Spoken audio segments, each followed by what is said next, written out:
Welcome to the 9642 podcast. This is your host, Mr. NumberNine. And this is the Fool. This is where me and the Fool give our Unqualified and unrequested ramblings on the various issues in the world of sport. or something like that.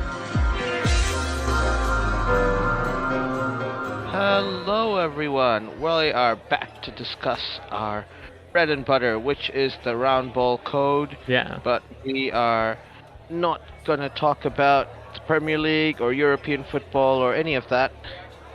Now, we're going to be looking at the football that is happening on our shores here in Oceania, the greatest confederation in soccer. Yeah, woo! Now, currently, we are in the match day 23 of the A-League, currently happening this week. Yep, we'll just And finish top of the table, taking the country, the city definitely, and the country by storm, are the Black Knights, Auckland FC. 13th team to join the A-League franchise and get their license, and they've had a great first season. They managed to do the double against their self-proclaimed main rival, i.e. the Wellington Phoenix. Those of you who are not familiar with the history of the Wellington Phoenix, they used to be the Auckland-based club. They were called the New Zealand Knights. First they were called the Football Kings, and then they were the New Zealand Knights. Yeah. Or was it the other way? No, it was that way around, wasn't it? And then they moved to Wellington, the franchise. Auckland lost their team, and it moved to Wellington, where they do have a cult following. The Wellington Phoenix are very, very popular and well supported in Wellington, so it was a good move. Yeah. And in a way, it kind of worked out where, pretty much, I think, in New Zealand, most soccer fans kind of support the Phoenix, unless you're from Auckland, because then you have Auckland FC or West Coast Rangers / Waitakere United. Yeah. As they used to be called back in the day. Because there's already two big soccer clubs in New Zealand who compete in the OFs. And Auckland City have played really well in the World Club Championships as well. They're winning 2 or 3 games every time they every cycle, and they'll get to represent Oceania in the Club World Cup this year. Alongside clubs like Liverpool, Chelsea, Real Madrid. So he's so it's they definitely always had their support, and so soccer's always had its thing, and people, and it didn't help that the Phoenix weren't that competitive in the A-League. I think they qualified for the playoffs a couple of times. In more recent years, they've got to the playoffs a lot more, but yes, in their formation years, they did reasonably well, but they always seemed to just miss out on the playoffs, or if they did make it, they would lose in that first round. But as you said, they always had great support. I think for the longest time, in fact, perhaps up to this year, they've had the highest average crowds of any A-League team, or near highest. And this year, Auckland FC is the only team that's really beating them. The record crowds for an A-League this season have been the 3 games, Auckland versus Wellington. So they had a record for A-League attendance when Auckland went down to Wellington at the beginning of the season, and then they beat that by 1 when Wellington came to Auckland at Christmas, and then I think they beat that again when we beat them just recently. At the end of February. Yeah. So we didn't even just do the double, because it's three times. Yeah. You play each team 3 times in the A-League, and so we did the triple on them. Yeah, and it's a proper rivalry. Yeah. And Phoenix, as I said, the New Zealand clubs get really good crowds. Auckland now, the Black Knights and the Phoenix are the only clubs to play outside the Confederation, which of the country that they're in. So, because obviously the A-League is in the AFC, but New Zealand is in the OFC. So even if the Black Knights win the title this year, they cannot play in the Champions League. No. Ditto for the Phoenix. Yeah, that's always been the case for Phoenix. And that's a rule not from the A-League, but from the AFC. And it sort of makes sense because I guess it's one thing to be going to Sydney from South, even if you're from like Singapore, which is the closest bit to Southeast Asia, Singapore, Indonesia. It's so far to go to New Zealand. Yeah. And the home and away would be incredible. I think the furthest in a continental fixture we've had is there was in the 70s in the Europa, there was a team from Iceland that drew a team based in Vladivostok in Russia. Oh. And this was in the USSR times, so they were not allowed to fly over the pole and over Siberia like you can now. Yeah. So they literally had to fly over North America to get there. Wow, yeah. And around. So yeah, that is the furthest we've had. Yeah. And like New Zealand would be like, if you can already imagine it, like if it's a team based in somewhere like Syria or Jordan, all the way on that end of Asia, all having to travel all the way. Yeah. It's not even a single flight. In theory, you can make it to parts of Australia from that part of the world in a single flight. Yeah. Yeah, like from we already have it, direct flights from Emirates and stuff to Sydney. You don't have a direct. I don't think you have a direct flight from Dubai to New Zealand. It all goes via. I think Qatar does though. I think Qatar, Auckland was at one point the longest commercial flight in terms of hours, and I've been on the flight that beat that in going to New York from Auckland. Yeah, it's interesting. Though technically I didn't break the record because our pilot managed to make it really early. All right. He saved an hour and a half flight time. That's actually pretty impressive. Yeah, I mean, but I guess it's a long flight, so you can nickel and dime quite a bit and get ahead. And you're encouraged to do so, I guess, in these long flights. Yeah. So the pilots probably actually do earn their wage a lot in these flights. Yeah.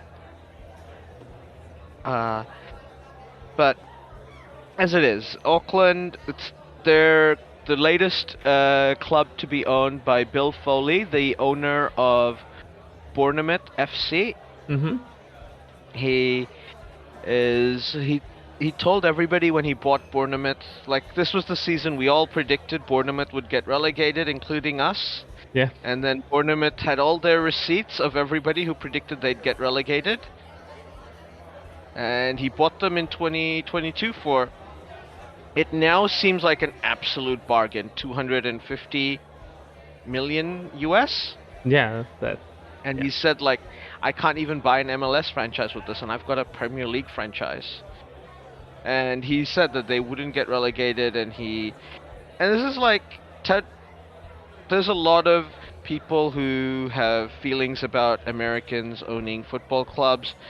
Bill Foley is probably one of the smartest owners in sport. Because as soon as he bought Bournemouth, the coach of Bournemouth, I can't remember his name, Gary, what's his surname, I can't remember, but he managed to keep Bournemouth up. And in the summer, he was immediately fired, and he got Areola in. This is the difference between Sir Jim Ratcliffe, who kept Ten Hag on, and then, had to fire him mid-season to get Amorim in. Yeah. Clearly, Because he told, like, he wrote a very complimentary letter about we're very grateful. He's forever welcome to come back and visit Bournemouth, and we'll be, but we think, new direction next season will be under a new manager, which I think it's ruthless, but at least he knows what he wants and he's following his plan. He's backed his own plan. Whereas, Manchester United's openly were trying to get other managers and then stuck to their old manager, which is never good. It's like, when, like, on TV where, like, a couple therapist goes, go see other people, and this other person's gone out, married, got kids with this other person, that, like, now come back to his wife, and you're like, wait, I think you went too far in seeing other people.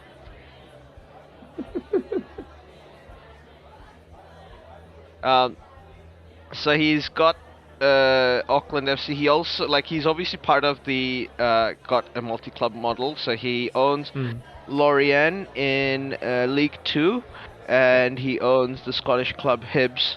Yeah. Which is also a decently big club. Arguably a bigger club than Bournemouth, but Bournemouth obviously a Premier League club. Yeah. I mean, it's set up pretty well because obviously he can always bring players into, if you've got a work permit to go and play in a Scottish club, then you have a work permit to play in an English club, right? Yeah, yeah. They're in the same country. And like Lorient, it's in France and it's near Ile-de-France, so they can, and it is, France is currently the country that produces the most talent in football. Yeah, yeah. Whether it's like immigrants from, former French colonies in Africa and around the world, or just, people growing up in France. Like, there's a reason why almost every multi-club, and these clubs were undervalued. So there's a reason why almost every multi-club guy owns like a French club in there. Like Chelsea with Strasbourg, I believe, the current guys. And it's a bit weird because Strasbourg are kind of a reasonably big club in French football, and they're kind of forced to be second banana to Chelsea, who are like a mega club. Like, to be fair, Chelsea's a mega club. Like, compared if that was Bournemouth and Strasbourg, it would be really awkward because Bournemouth's not a big club. No. Their stadium currently, I think, is 15k. It's a very clever buy because Bournemouth owned their stadium. They're close enough around London where he could easily end up, he's kind of part of that wider, if players know they can live in London and work in Bournemouth or live nearby. And apparently he did try to buy the Jacksonville Jaguars as well, but he ended up going to Shahid Khan instead. Yeah. That deal. So he's obviously owning an NFL franchise is basically a license to print money. Let's be fair. And he's been successful with almost all his clubs. Like AFC Bournemouth, nobody can say since 2022, like, success story so far. Like, admittedly, it's been short, only 3 years, but we can say it's an unqualified success, pretty much. Yeah, exactly. Like, every other American ownership, the Glaziers obviously mixed, even Liverpool's owners, it's been a mixed bag, right? He's so far had it and been pretty, like, Chelsea's owners are like mixed bag. Yeah. This guy's not a mixed bag. And no. The Golden Knights in their first season did go to the Stanley Cup final, and then I think 4 years later finally won a title for Las Vegas. Yeah. And Hibernian, there's, Scottish football is Scottish football. You can't really expect, I think, the teams outside of the big Glasgow 2 to really compete, but I think Hibernian's one of the top 5, right? Like, Scottish football, they're big 5. Obviously, the Old Firm, and then you've got the 2 Edinburgh clubs, Hibs and Hearts, and then you've got Aberdeen. Yeah. Those are the... Exactly, so... Like, Hibs is, as you said, it's a big Scottish club. And I don't know if you can say arguably bigger than Bournemouth. I think it is bigger than Bournemouth. It's just, as you say, it's in Scotland, and the Premier League's just so much bigger than the Scottish Premier League. So there's that. But yeah. Absolutely, and like Hibs has made a European final, and like it's in Edinburgh, so it's in a major city in Britain as well. And he's not even like a super rich billionaire, because he's only got apparently 1.6 billion. So he's not throwing money at problems. He's just cleverly running the companies. Yeah, exactly. And like more importantly, like his background is more in hospitality, so things like wineries, golf courses, hotels. So it's compared to like a lot of other like people, like your everybody else almost seems to be like a hedge fund guy. Yeah. Whereas he actually worked in entertainment before buying a football club. So Auckland generally have, and I think the fact that they're named the Black Knights, it's kind of a throwback to the original name.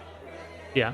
Of New Zealand Knights, and it kind of matches with his team, the Golden Knights of Las Vegas. Yeah. And like Black Knights kind of suits in Auckland, like a New Zealand-based team, and Golden Knights kind of suits a name for a Vegas franchise, like them being, the team that plays in gold. And that is that's what you expect. Yeah, and the consortium name he has is the Black Knight Sports and Entertainment. So. Yeah.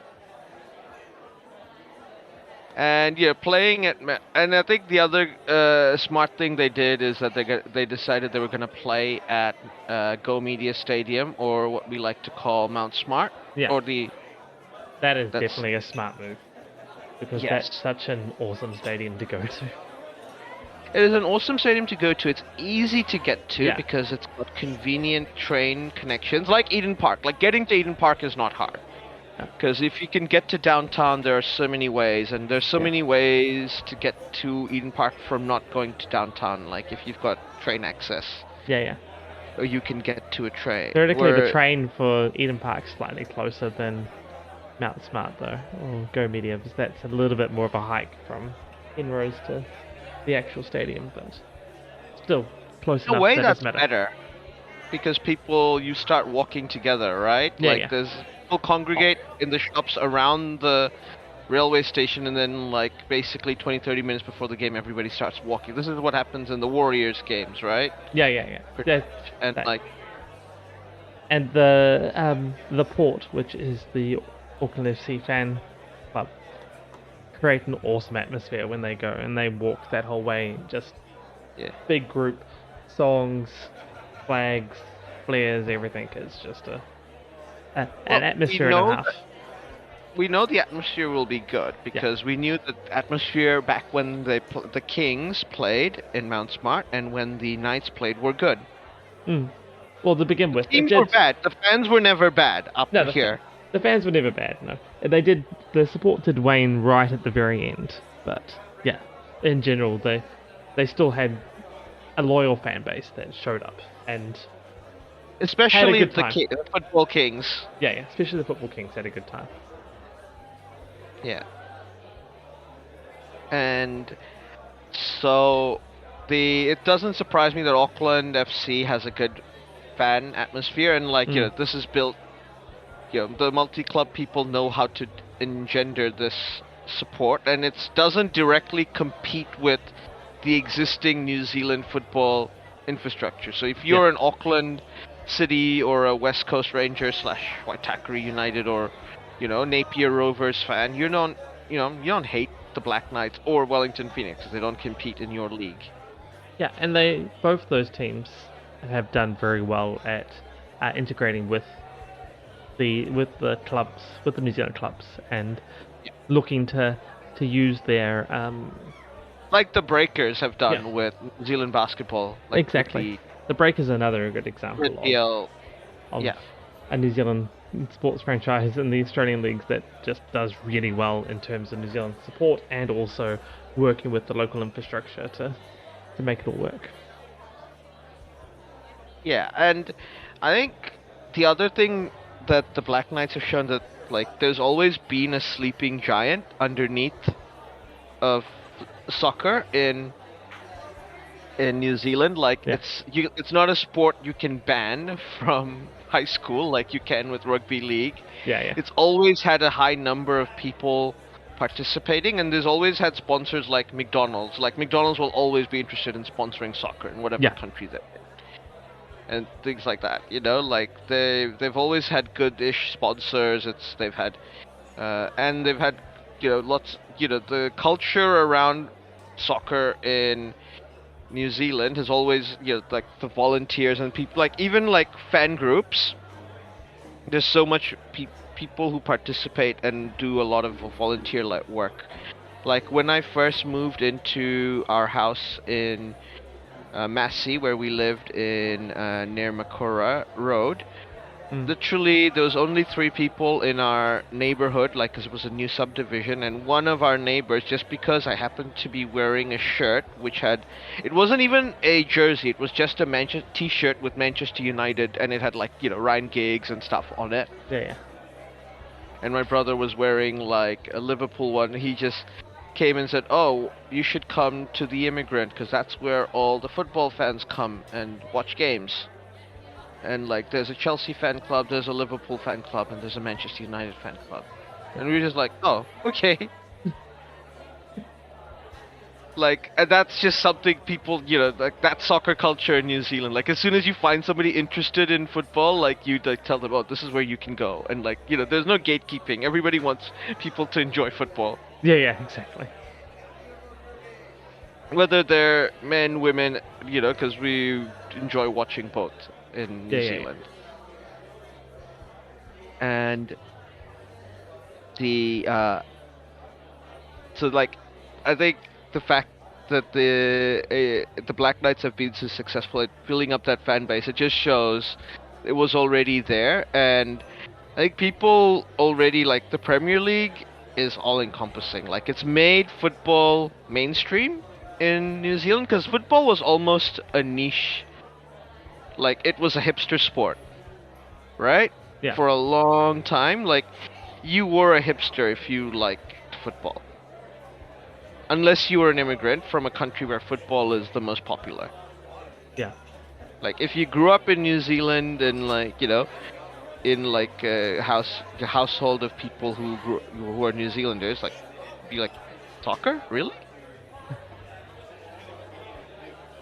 yeah, Like that's why there's like the specific areas of New Zealand where soccer is the most popular, like Pukekohe, Kumiu, Napier, and like Miramar in Wellington, etc. yeah, And the club, like obviously they're also gonna play in the women's league. Uh, uh, Once that season, yeah. I once think the season starts next season. next season, I I think, think. yeah.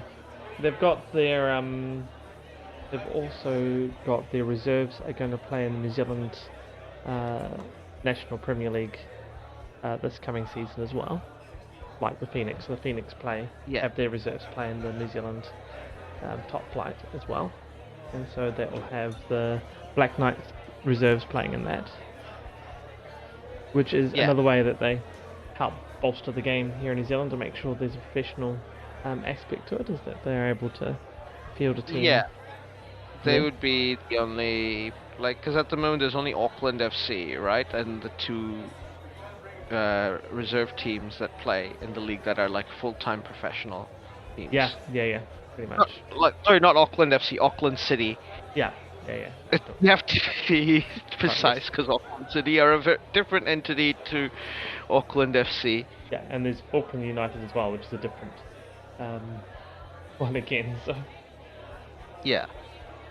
But Auckland City are the club which has like 6 Champions Leagues in their cabinet and all that. And then there's also Waitakere. So there's 3 clubs in Auckland. They're all pretty big. Waitakere or West Coast, well, and West Coast is Waitakere is sort of topped, and then West Coast whilst they're the West Coast Rangers, That's whilst they're they've taken over that, they haven't kept the same. I don't think they're allowed to keep the trophies. The trophies don't count for them. So West Coast Rangers doesn't don't count. have It any doesn't trophies. count. It doesn't count for West Coast, but because Waitakere FC still exists, like the feeder club of Waitakere United, all those feeder clubs get to say that they've won a Champions League because they've contributed to that setup. It's weird because it's a club that had 2 Champions Leagues, right? And it was like the best club in Oceania for a long time. For a bit there, yeah. And they won back when Australia was in, Oceania. So it actually means something when you've won a Champions League. Yeah, exactly. In my opinion. And because Auckland FC, because it's a reserve team that's not really gonna have a rivalry with like West Coast already has a rivalry with Auckland City, and Auckland United, because they're already in the city. Yeah. I'm guessing these reserve team FC the Black Knights will have the reserve team will have the rivalry with the Phoenix reserve team. Yeah, I should. The reserve team for the Black Knights can play out of Fred Taylor Park as well. Oh yeah. So they're even playing in the best amateur football stadium. Yeah. Fred Taylor Park. Nice. And the regular season, currently they have a 4-point lead at the top of the table with a game in hand. Yes. So yeah, they probably they could have pretty much clinched it with the win against Central Coast in the weekend, but they succumbed to a 2-2 draw. Pushes off that a little bit more. We're not. We're only a few games left. 5 games left. So a couple more wins in there, but they're getting pretty close to being crowned champion. 4 games with a game in hand of Western United. Yeah. And then it's another 4 points back to Western Sydney and Melbourne City. Yeah. And Western United and Western Sydney, they're these heartland franchises in the A-League. Yeah. They're in the areas where football is the most popular sport. Because Melbourne City, Melbourne Victory, they play in the more Aussie rules parts of the city. Yeah. Same with Sydney. And it's interesting that Perth Glory, who traditionally are usually really good, they're at the bottom of the table this season. Because Perth Glory were for a while Wellington's biggest rival. Yeah. It was much like the Breakers and the Breakers Wildcats. And the Wildcats, the Phoenix and the Glory, and they were both doing reasonably well. But this year, and the Phoenix also not doing so well at the tail end of the season. They started off reasonably good. Even after the first 5 games, the Phoenix were at the top with the Black Knights, but they've dropped away, especially post-Christmas. They just basically haven't managed to win a game, and now they're all the way down to 11th. So I think they're pretty much out. Because I'm pretty sure the Glory are the most popular, are the most successful team in the A-League, aren't they? They've won the most titles, surely. Be pretty close, I would say.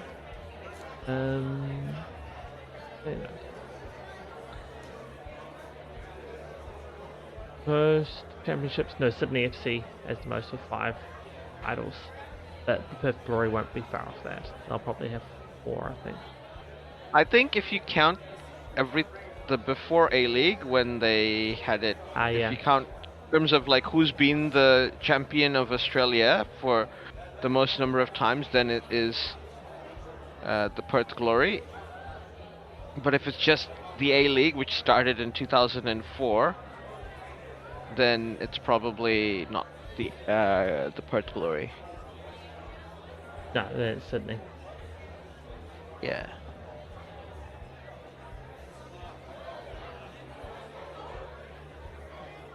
Because they redid the A-League to make it more, to streamline it. They knew they were going to join the AFC. Yes. But otherwise, I think the league though has been really well managed. Like they've managed to, they've grown slowly but properly. Like it's all gone into areas where we know football is a big is popularly played, like in Western and like New Zealand and Perth. And it's because Perth is the thing where they've got the most successful soccer team and the most successful basketball team in the country. But neither of those sports are the most popular sport in WA. Because it's AFL by miles. Yeah. And like football, like I don't think there is a state in Australia where football is the most popular. No. But I think probably Western Melbourne comes the closest. Yeah, it would have to be somewhere in Melbourne that would come the closest, and so I think Western Melbourne has probably got is the place where football's at least the second most popular sport, and it competes with, and Western Sydney is right, it's rugby league but also football. Yeah. But football is there's a gap. Rugby league, let's face it, West Sydney and basically Manchester are the heart of rugby league in the world, right? Yeah, exactly. So obviously football's not going to compete with rugby league in West Sydney, but it's clearly the second best. Nobody cares about Union or AFL. Yeah, exactly. Those two teams. Those are the two sports where there's only one West Sydney team for soccer, whereas there's 4 in rugby league. Yeah. In the inner suburbs, and it's similar situation in Melbourne, because Sydney's only got the 2 teams, but Melbourne's got 3 for football. So soccer's always been more popular in Melbourne, I think, than in Sydney. Yeah. Oh no, it's definitely more popular in Melbourne than Sydney. Yeah. Melbourne's the heart of Australian football, really. Yeah, I agree. And it's still the place where there's the lower clubs down the pyramid. There's way more of them in Melbourne than there is in Sydney. Yeah. I think it's easier to remain a soccer fan and still remain an AFL fan versus sticking, being a soccer fan and rugby league fan. You won't be both. You'll tend to really one over the other. Yeah.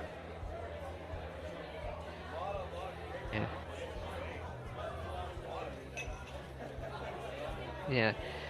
Now, looking at the rest of the schedule for the rest of the season. Auckland. Yeah, so they're playing Brisbane on Sunday, and Wellington play Western. Sunday week, yeah. The 30th is this weekend, the international window. So after the international window, which we will get into because exciting things are happening. Yeah. This international window.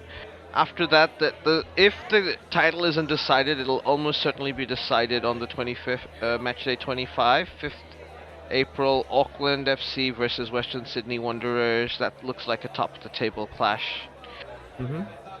And then Western United are playing the Perth Glory, which they should win, given how badly the Perth Glory look at the moment. Yeah. But I think if Auckland manages to win one of those two games, they're pretty much guaranteed the minor premiership, right? Winning the top of the... I think if they win those two, they'll be 6th. Well, they'll keep their 4 points. I mean, no, they still need to win another. Depending if... Well, yeah. If they beat Western Sydney, then it'll be Western United. It'll still be close enough. I don't think we play... They need to win at least 2 more games to guarantee. Yeah. 3 more games, I think. Then 3 more games to guarantee. 3 more games to guarantee. Unless, of course, Western United lose something and Western Sydney lose in there. So, I mean, yeah, Western Sydney's going to lose one of them because they're playing. One of those games is Black Knights. The Black Knights. So that one will kick them out of the race if the Black Knights win. And then it's Western United. But Western United go play Western Sydney Wanderers the week after in Western Sydney. So that could be the round that put it in.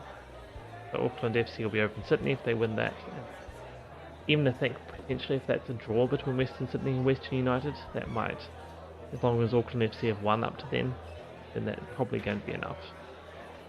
Because it's the top 6 that make the playoff, right? Oh yeah. Oh yeah. If we're talking about top 6, then I think we're pretty safe anyway. Like we'll definitely be top 6, 42 points. Adelaide United slipped down to 33, so that's 9 points. So I think just one more win and that will guarantee playoffs. It's going for top spot and therefore home advantage throughout the final series. Yeah. Or whatever advantage higher up gives through the final series anyway. I think because it looks like there's an elimination final and then it's a 2-leg semi-final, so yeah. I'm guessing the top 2 teams get a bye and then the next 4 teams play in the elimination final and then the winners go on to play that, and the winners of that go to the grand finals. So being top 2 will be helpful for that. Yeah. And I think the grand finals in Sydney no matter what, or do they send that off to the top ranked side?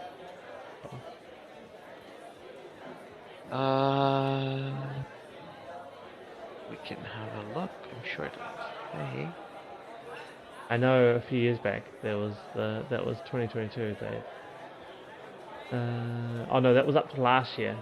Oh no, up to this year. So yes, it's in Sydney. This is the final year of the finals being hosted in Sydney. Yeah. So after that, it's no longer going to be hosted in Sydney. I think so. But it'll be interesting nonetheless. Because I guess it's one of the interesting things about Australia's sports leagues is that there is a nil home for the final where it's always played. Like even if it's like a match between Brisbane Lions versus, Perth West Coast Eagles in a grand final of the AFL, it'll be played in the MCG. Yeah. And rightfully so. It's the home of Australian rules football. Yeah. It's a bit weirder with rugby league being always, because the Sydney Football Stadium was a rugby league ground. It properly felt like, a grand final and everybody, that atmosphere. Yeah. Whereas I think Homebush is just not the same. Yeah. Like the fact that they had the finals in Suncorp Stadium a few years ago and it was awesome. Yeah. Like there is merit to the idea of like moving the finals around, I think, in rugby league between Brisbane and Sydney. I think and so, maybe not Melbourne, because you'd be competing directly with AFL at that time of year. Yeah, well, exactly. So yeah, I think between Sydney and Auckland, Brisbane. Sydney, maybe Auckland. Sydney, Brisbane, maybe Auckland. Yeah, maybe Auckland. They would have awesome attendance there. You could hold it at Eden Park, and you'd probably sell it out. They'd probably just get upset because of the amount of people that would be travelling from Sydney or Brisbane that would whine about having to travel over to Auckland just to watch the final. Yeah, but the thing of like, do you want to? Because like the issue is Homebush. Like I think if it was held, I wouldn't mind if the rugby league grand final, NRL grand final was always held at Suncorp. That would be fine with me. Yeah. Or back at the Sydney Football Stadium. Yeah. Again. Because Eden Park, Auckland has shown like when they had the Nines, it works. Because people don't mind if it's a thing they know in advance that that's what it's going to be. It's a pain to go to Auckland if, they make the final like in Super Rugby. Yeah, you gotta work. You wait. You gotta work it out, and you gotta wait. Whereas if this year the final is here, everybody can prep for it.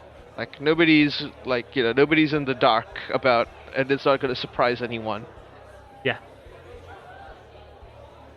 And like you just, that can just become the culture around it. Like football's always played we've always played the FA Cup at Wembley, or a stadium that is being we know the stadium where it is going to be played every year, or the Champions League, we know where it's going to be played every year. Yeah, exactly. There's no if you want to go to Champions League and get you could buy tickets to the Champions League final now if you want. You just don't know what teams will be there. Yeah, exactly. But you know where it's going to be. Yeah, you know where it's going to be, what time. You can arrange your hotels and everything like that. Yeah. And get yourself set up. So that's definitely something they can do. And like Australia, it's already the A-League is here to stay, I think. Like it's a good like the fact that, City Football Group has a team in the league, and we're probably gonna see like a Red Bull Brisbane team or something like that in a few years. It will come eventually. And like Todd Bowley will own like one of the teams for Chelsea, and like because in Asia, that's the easiest market to set yourself up. It's like an English-speaking, of the countries. Yeah. Like, yeah, sure. Japan's westernized and advanced and everything, but, it's not English-speaking, as a general rule, like, which Australia has as an advantage. And there is lots of, there is money in Australia to be made. Because while it has less people than Japan, as a general rule, people in Australia have more disposable income. Mm. The other way, just the flip side. And with the number of people moving in from, Australia's always been an immigrant country. Like most of the people coming in from those countries tend to be soccer fans. Yeah. Yeah, sure. Like it's this weird thing. Like in America, like soccer fans end up having to give up soccer. Like in history, like they've had to end up giving up soccer because, like it was seen as a foreign thing, and they, ended up, following basketball or American football or baseball. Yeah. Whereas in Australia, you keep following football and soccer, but you will pick up a local rugby league team or a local AFL team as well. Yeah. And it might be your second, like soccer's never, it's never seen as the other. Like there is a lot of culture war in America around soccer. Like there's an element of like right-leaning Americans who just think it's un-American. Yeah. And like they absolutely hate it. Like there's nothing like that in Australia. Like they might call it, quote unquote, a wog ball, but everybody's into it. Yeah. Like that was literally how somebody explained it to me decades ago. And by the way, obviously I'm just using the word they use. I'm not using the word It's walk. the quote unquote, yes. Yeah. Yeah, because he was just like, look, this is how the tribes of Australians work. If you're from Queensland or New South Wales, you play Rugby League. If you live west of Broken Hill, you play aerial ping pong. And if you went to private school, then you play rara ball. And if your parents came from the Middle East or Eastern Europe, then you play wog ball. Yeah. And that's the 4 football tribes in Australia. But most rugby kind of picked up as this big thing in Australia because they had so much international success. And Australia, obviously the 2006 World Cup had a huge impact because they were successful in that tournament and had so many great moments, and they've kind of had a good moment in every World Cup they've appeared in since then. I think it'd be fair to say they've always either won a match or they've played well in matches to kind of give people even if you have a campaign like New Zealand did in the 2010 World Cup, that energizes a fan base, right? And gets the country into. And there's loads of Australian players who played in and have played in the big European leagues. Yeah. Especially in the Premier League. So it increases your there's a lot more energy around. I think one could almost argue that national team that everyone in Australia kind of supported when they played, which was rugby union with the Wallabies, it's kind of been taken over by the Socceroos. Yeah. That niche of that national team everybody follows, they play in the World Cup all the time now. It's questionable. The Wallabies might not qualify for if it wasn't being held in Australia, would they have qualified for the Rugby World Cup? Maybe not. Whereas I can't conceive of a future now, especially with the expanded World Cup, where Australia doesn't make the Football World Cup. Yeah, for sure. Yeah, say with the expanded thing. If they came back to Oceania, it's open misère. They should be in the World Cup final almost every time. Yeah, exactly. But they're in Asia, obviously it's gonna have a huge impact on New Zealand, right? Think about how big soccer became just with the All Whites qualifying in 2000 for the 2010 World Cup. For a good 6 weeks, the country was breathing All Whites, and they played pretty well in that tournament. Well, and it was our second. People still spoke in hushed tones and reverence about the team that made it to the '82 World Cup, that lost every game, right? Had not even gotten a point, and only scored 2 goals. If that? 2? Yeah, their biggest impact, you could argue, is the fact that they only lost 4-0 to Brazil because Brazil were being nice and didn't score more goals after scoring 4 in the first half, because they were they're amateurs. There's no need to bully them. But because of that, Yugoslavia, I think there was Yugoslavia or some other team beat them 8-0. So Brazil went and finished second in their group, and they ended up in the second group stage. They ended up in the same group as Italy, who ended up winning the World Cup. Yeah. If they had finished top, they would have probably gone into a different group and might have ended up winning the World Cup instead.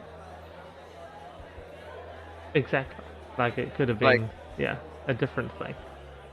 And it was purely because they were being nice. Because that '82 Brazil World Cup team is one of the most beloved teams of all time. Yeah. They're considered one of the best teams to have never won the World Cup, right? And one of the reasons they didn't win the World Cup is because they didn't thrash New Zealand. And whereas, New Zealand basically knocked Italy out, right? In the 2010 World Cup with the draw. With the draw. I mean, Italy sort of knocked themselves out. But at the same time, we we drew against them. They, and they didn't make it through based on that. So Pretty much. New Zealand undefeated in the 2010, only undefeated team in the 2010 World Cup. yeah. Yeah. Undefeated. Undefeated and no wins. No, we don't need to mention that part. And following that proud history, New Zealand are looking to make a third entry into the World Cup in 2026. This week, in the international break, New Caledonia will be playing against Tahiti in Wellington for the semi-finals. And New Zealand will play against Fiji, and assuming New Zealand win, which is also going to be played in Wellington. Yeah, so it's a double header. Yes. Then the final will be played between the two teams at Eden Park on Monday. On March the 24th, on Monday. Yeah. And the runner-up will then go into the Interconfederation playoffs. So there's always a chance, assuming New Zealand win, that one of New Caledonia or Tahiti could still have a second chance. But they'll be up against some big teams, including like teams from Europe or South America. So best of luck, but it's unlikely. Yeah, very unlikely. And so this is New Zealand probably will make their third appearance at the World Cup. It'll be an expanded. And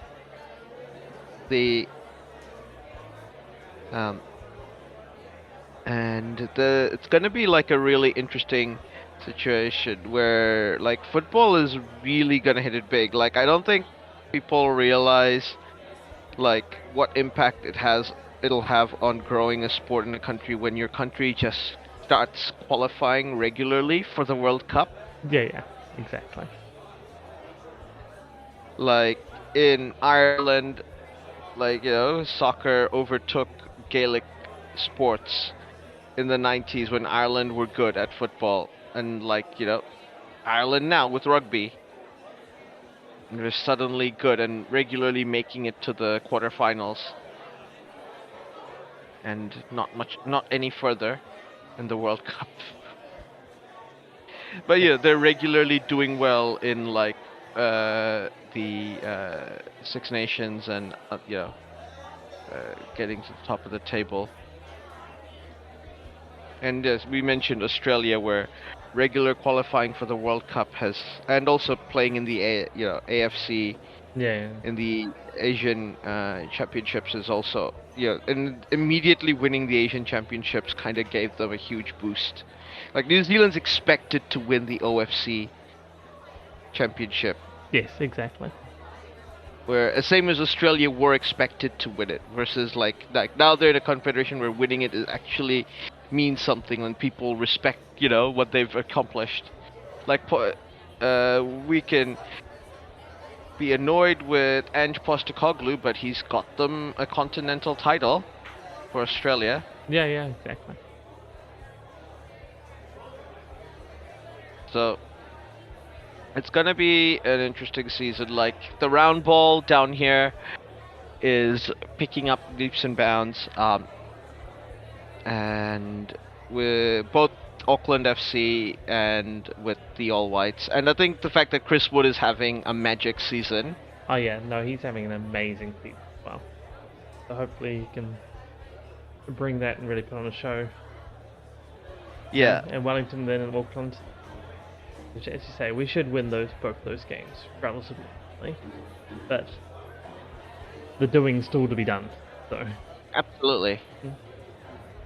And like you just have to get out of the way. Like there will come a time when a team other than New Zealand will win this qualifying thing. Right now New Zealand, there's no excuse not to. There's like in terms of resources available compared to everybody else in Oceania, it's massive gap. And the fact that they're playing all the games in New Zealand show that. Yeah. Previously, they'd So, sort of taken them round a little bit, but yeah, this time it's New Zealand hosting. But I think that's just also the OFC being a bit smarter. Like, yeah, I mean, it costs a lot of money to travel around Oceania. Yeah. And these FAs don't have that much money. No, exactly. And already football is like not necessarily the most like in Oceania, probably of all the members, only countries like Tahiti and Vanuatu, Solomon Islands, soccer is the most popular, because Fiji it's 50-50, maybe New Caledonia. Fiji 50-50 with sevens and rugby, sevens and soccer. And Papua New Guinea, clearly rugby league is the most popular sport over there by miles. Yeah. And New Zealand by miles it's rugby. And Samoa, Tonga, and all of them it's rugby. Yeah, exactly. Well ahead. So it's the one confederation where you just have to make it simpler for everyone. Yeah. Exactly. They really. I think we've talked about it before, just about making it nice and simple, and not be too crazy about it, and just make it so that the different nations can make it to the games easy. Make sure that pre-planning is possible, and that everything's just going to be smooth, because there's no point making it complicated. Absolutely. Before we go, did you see that I think it was last week, that for the 2030 World Cup, the South American hosts had put forward a proposal to expand it to 64 teams for 2030. It's a one-off special because it was the 100-year celebration. Because they want to host a few more games in South America, which makes sense. Which makes sense. So yeah. Because there's already a whole heap of traveling. I mean, I don't mind it. And there's so many countries hosting it, so it's not going to be an issue with not enough venues, etc., etc. Yeah, exactly. I think it's exactly that. It's just at the moment it's just one game each in the 3 South American host countries, host cities. So it will be to because there was a lot of complaints as well from teams that have to go play that one game down in South America and then come all the way back up to Europe / Africa to play the rest. Let's have a few more games down there to make it worthwhile. Yeah. A 64-team World Cup is more elegant because you just top 2 in every, then you've got a round of 32. Yeah. So you've expanded the number of games by 1 for each team compared to the 7 that you currently have. You've got an extra knockout round. Yeah. Unless you're gonna do round of 16 onwards, but it's only top team from every group qualifies, but that would lose a lot of excitement because teams would be eliminated very quickly. Yeah. Or at least a team that would be there that can't qualify. Whereas like the last World Cup, we had 3 or 4 of the groups completely open on the last week. And the last few days of the group stages were so exciting to watch for that reason. Yeah, well, exactly.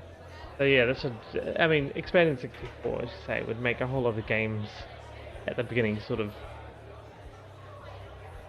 meaningless is the wrong word, but very entirely predictable. So it would mean that, and as a lot of online people have pointed out, logistically it will be a bit of a nightmare because it's already huge enough as it is. It just mean a whole lot of overlapping games though, which may not be as palatable for broadcasters and stuff, because you'd have to play a whole lot more games at the same time as each other, just to logistically fit them into a time span that actually makes sense. You do that anyway in the World Cup during the group stages, so that's not too bad. Not too bad, it's just more of them. And The other thing that was pointing out here was that it takes away basically all the qualification process. I mean, there's still some, because there's still teams that have to miss out. But especially, say, South America, like how many... It's already bad enough they've got 3 countries qualifying for that just by being hosts. Now you're expanding it, so do they have a qualification process? Like, or does just all the South American teams go? South America's gone from the toughest qualifying thing to arguably being the least tough to qualify out of. Yeah. Like South America, even for Brazil and Argentina, as it's set up now, is hard. Yeah. To qualify through. Because you have to play everyone. And it makes it really, really unpredictable. And that aspect will still be there, but it's gone from 4.5 to 6.5 now, which is basically makes it way easier. Yeah. And say if you add another, and you can even lose a few games and still make it through. Yeah, exactly. Excuse me. So I do think that that would be very, very interesting. But if you're expanding it by 64, clearly the places to give the extra spots to are Asia and Africa, right? Yeah, you would think. Because they're the ones least represented. Maybe a bit more. Like North America, the countries that you want will almost certainly always already make it, especially with the expanded 48. Because from 48 to 64, that's an expansion of 16 teams. And you've got 6 confederations. Let's just say, for argument's sake, 4 of those are an additional intercontinental thing of that 16. So you've got 12, and you give every confederation an extra 2, except CONMEBOL. And you give those the remaining extra 2, 1 each to Africa and Asia. Yeah. And not Oceania, obviously. So 1 extra to Africa, Oceania, North America, and Europe.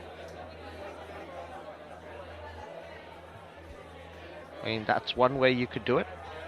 That would work, yeah. Because North America doesn't need more spots after 6.5. That would make a shambles of their qualification. 8.5 out of 12. Who's not going to this World Cup? Yeah, exactly. Or 8 1/3. But if you have a bunch of... Heck, even if you did a bunch of all these 16 teams were coming out of playoffs from the various continents, that could be pretty cool. Yeah. But at the end of the day, I think you're right. 64 teams seems excessive. Does seem excessive. Yeah. It's a little bit just them wanting mark the 100 years, I think.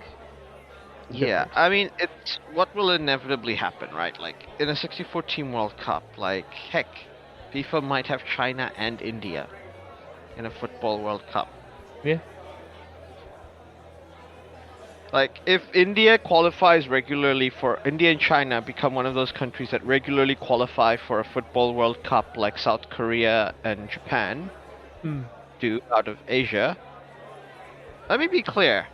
If India gets into that position where it's qualified for 3 or 4 World Cups in a row and it's just expected that they'll always qualify for the World Cup and they compete well in the Asia Cup in football, in 20, 30 years, people won't remember who Sachin Tendulkar is in India.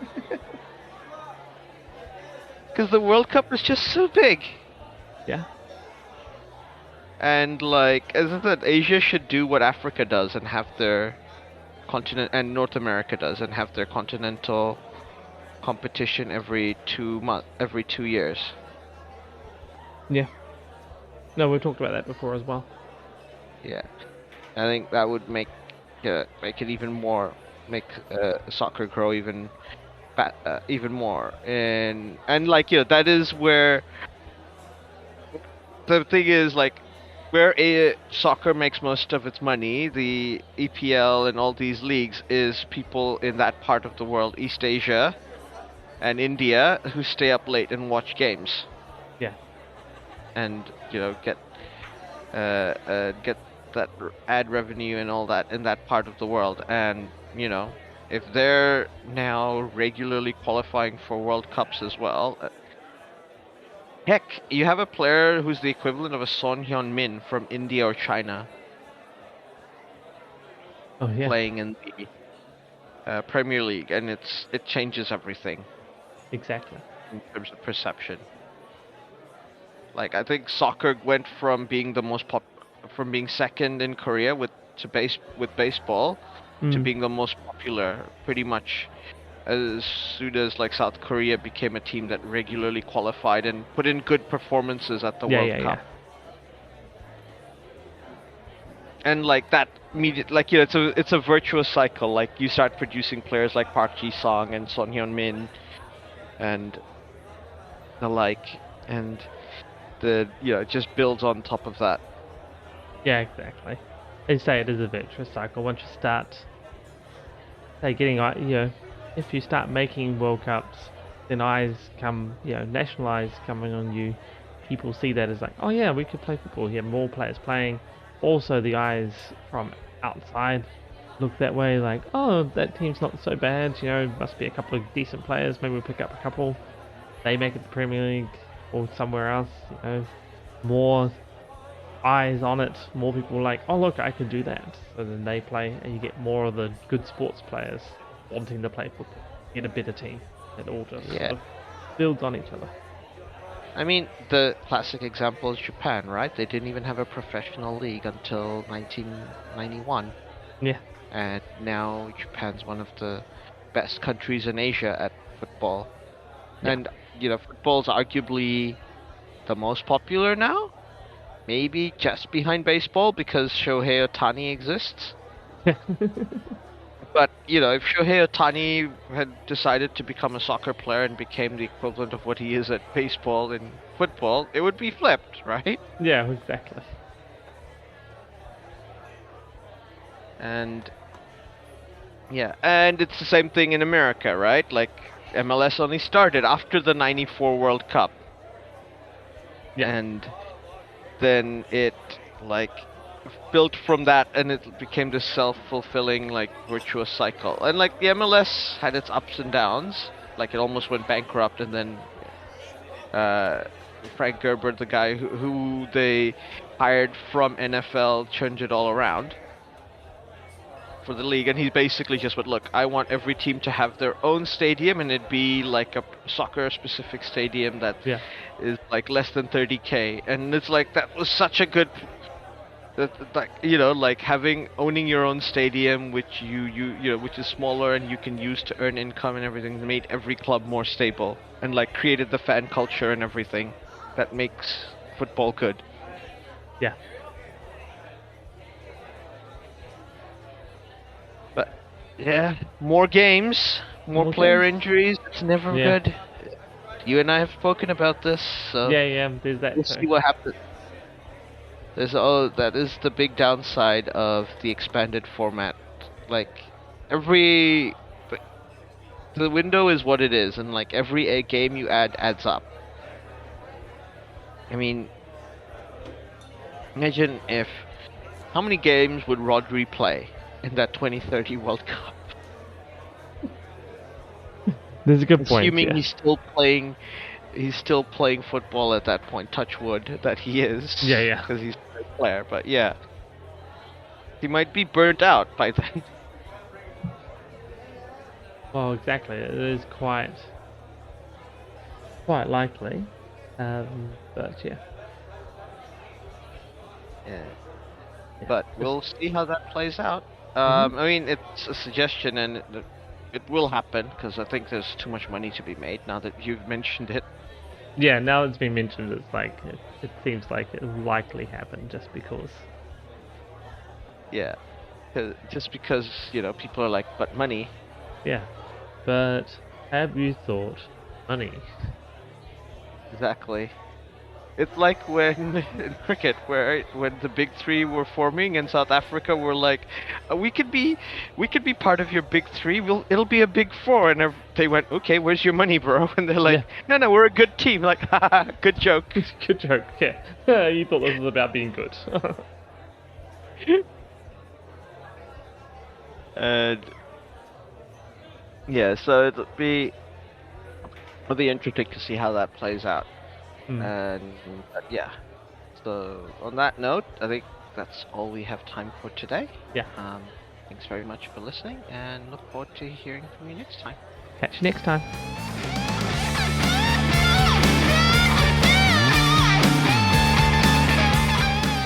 Well, that is the end. Thanks for listening all the way through. If you liked what you heard, we have even more. NineSixFourTwo Discord and a Buy Me a Coffee. Pretty sure it's Buy Me a Beer. Oh yeah, buy me a beer on buymeacoffee.com. In both these places, you can talk to us, and we may even listen, especially if you do buy a said beer or coffee. I might still be confused. Yes, we're easily bribed. All links are in the show notes below. Don't forget to like and subscribe. This is on YouTube.